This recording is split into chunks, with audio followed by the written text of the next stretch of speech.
Gestatten?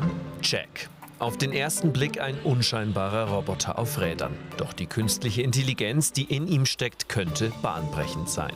Denn sie hilft Jack, sich seinen Weg durch die Menge zu bahnen, indem sie die Bewegungen von Menschen vorhersagt.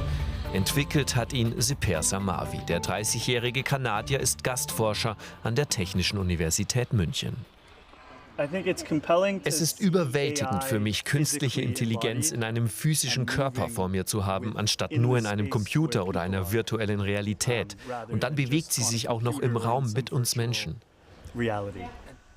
Jack ist entstanden aus einer Zusammenarbeit zwischen dem Robotics-Labor der TU München und dem Robo-Vision Lab der University of Toronto. Das Besondere an ihm, er kann mit Menschen interagieren. Das ist wichtig für selbstfahrende Autos, fürs Zustellen von Paketen oder für Roboter, die im Haushalt helfen sollen. Auch Essen auszuliefern wäre deutlich günstiger möglich, als es aktuell der Fall ist. Es gibt zwar schon Roboter, die das erledigen, aber die sind größtenteils ferngesteuert und bewegen sich meistens nicht autonom, vor allem nicht dann, wenn sie über Gehsteige und vorbei an Menschen müssen. Um seine Wege zu planen, modelliert Jack, wie Menschen auf seine Bewegung reagieren werden. Das ist der große Unterschied zu anderen Robotern. Außerdem lernt er stetig dazu, erklärt die Professorin Angela Schöllig. So werde Jack immer menschenähnlicher. Was Menschen besonders gut können, sich in Menschenmengen fortzubewegen und trotzdem an ihr Ziel zu kommen. Wir haben praktisch ein Modell gelernt, von wie die Menschen diese Aufgabe erfüllen und haben diese Fähigkeiten jetzt dem Roboter gegeben.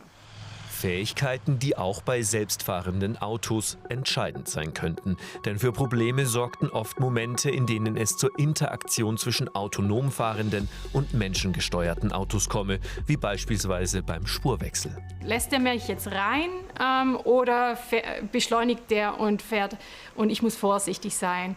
Und das ist bei der Autobahn, wenn es jetzt viel Verkehr auf der Autobahn ist. Und immer dann, wenn praktisch die Interaktion sehr, sehr wichtig ist, um zu verstehen, was der andere macht, dann genau braucht man solche Algorithmen. Dass KI-Technologien wie die von Jack schon bald zum Einsatz kommen werden, ist für Seper Samavi ziemlich sicher. Die Frage sei nur noch, wann.